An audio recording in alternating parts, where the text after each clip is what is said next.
ইতিহাস, ঐতিহ্য ও প্রশাসনিক অঞ্চল হিসেবে খ্যাত পাবনা জেলা।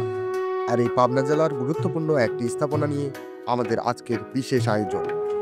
পাবনা জেলা শহরে প্রবেশ করলেই প্রথমেই যে প্রত্নতাত্ত্বিক নিদর্শন আপনার নজর কাড়বে সেটি হলো তারাজ ভবন।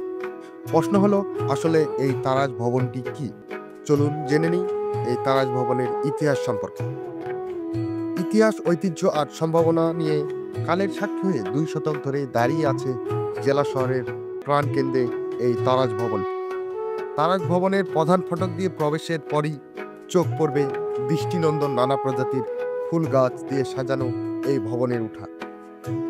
তৎকালীন জমিদার রায় বাহাদুর বনমালী রায়ের রাজবাড়িটি বর্তমানে তারাজ ভবন নামেই পরিচিত।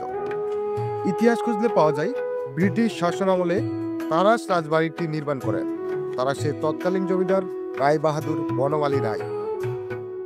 স্থাপত্যের দিক দিয়ে এটির সাথে ইউরোপীয় রেনেসাঁ রীতির সঙ্গে মিল পাওয়া যায় বলে জনশ্রুতি রয়েছে।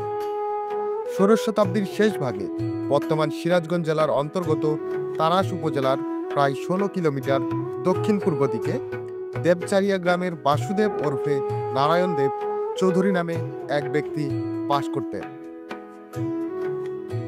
তিনি তৎকালীন রাজা নবাব ইসলাম খাঁর অধীনে চাকরি করতেন। তার নিপুণ কর্মদক্ষতা আর চতুরতায় সন্তুষ্ট হয়ে নবাব তাকে চৌধুরী উপাধি দিয়ে তারাশ অঞ্চলে তাকে জয়গীর দান করেন। তৎকালে পরগনা কাটার মহল্লা হতে 200 মৌজা নিয়ে এই চৌধুরীর দ্বারা এই তারাশ ভবনের সৃষ্টি। অষ্টাদশ শতাব্দীতে নারায়ণ দেব চৌধুরীর বংশধর বনমালী রায়কে জনহিতকর কাজ করার জন্য ব্রিটিশ সরকার রায় বাহাদুর উপাধি প্রদান করে। এরপর তিনি পাবনা জেলা শহরে তারাশ ভবনটি নির্মাণ করেন। বর্তমানে জেলা শহরের প্রাণকেন্দ্রে নান্দনিক সৌন্দর্য, ইতিহাস ও ঐতিহ্যের অনন্য নিদর্শন এই ভবনটি। ব্রিটিশ শাসনামলে ইন্দো ইউরোপীয় রীতিতে নির্মিত জমিদার বাড়িটি আজও দাঁড়িয়ে আছে রায় বাহাদুরের প্রতীক হিসেবে। তারাশ রাজবাড়িটি নির্মাণ করেন তারাশের তৎকালীন জমিদার বনমালী রায় এবং 18শত শতাব্দীর কোনো এক সময়ে ভবনটি নির্মিত হয়। পূর্বমুখী দ্বিতল ভবনটি 1.5975 একর ভূমির উপর নির্মিত, যার 4টি রোমান পরিণতীয় স্তম্ভের উপরে আকর্ষণীয় দ্বিতল বাড়িটি বারান্দা প্রাচীন কীর্তির সাক্ষ্য বহন করে আসছে 2 শতাব্দীর অধিক সময় ধরে। প্রাসাদের চারদিকে সীমানা প্রাচীর এবং সম্মুখের প্রাঙ্গণের শেষ প্রান্তে প্রধান প্রবেশ ফটকটি অবস্থিত। ফটকটির দুপাশে 2টি করে 4টি স্তম্ভ এবং মাঝখানে বিশাল আকৃতির অর্ধবৃত্তাকার খিলান রয়েছে। এই প্রবেশ পথ হতে মূল ভবনটি 35 মিটার পশ্চিমে অবস্থিত।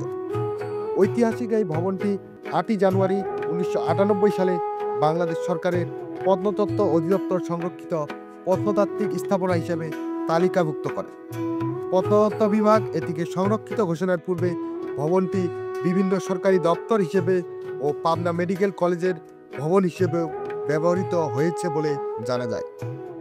স্থানীয়দের জনশ্রুতি অনুসারে জানা যায়, রায় বাহাদুর জমিদারের বংশধরগণ দ্বিতীয় বিশ্বযুদ্ধের সময় 1942 সালে এই ভবনটি তাদের আশ্রয়কেন্দ্র হিসেবেও ব্যবহার করেছিল।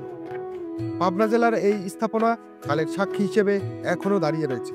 তবে বিগত কয়েক বছর ধরে সর্বসাধারণের প্রবেশে কিছু বিধিনিষেধ আরোপ করেছেন প্রত্নতাত্ত্বিক অধিদপ্তর এবং প্রধান ফটকের পাশেই থাকা টিনসেট ভবনটি বর্তমানে আনসার সদস্যদের ক্যাম্প হিসেবে ব্যবহৃত করছেন জেলা আনসার সদস্যরা। পাবনা জেলার তারাশ বাড়ি নিয়ে আমাদের আজকের আয়োজন ভালো লাগলে অবশ্যই আমাদের চ্যানেলটিতে লাইক, কমেন্ট এবং সাবস্ক্রাইব করে যাবেন। আমাদের পরবর্তী আপডেট ভিডিও পেতে আমাদের সঙ্গেই থাকুন। ধন্যবাদ সবাইকে।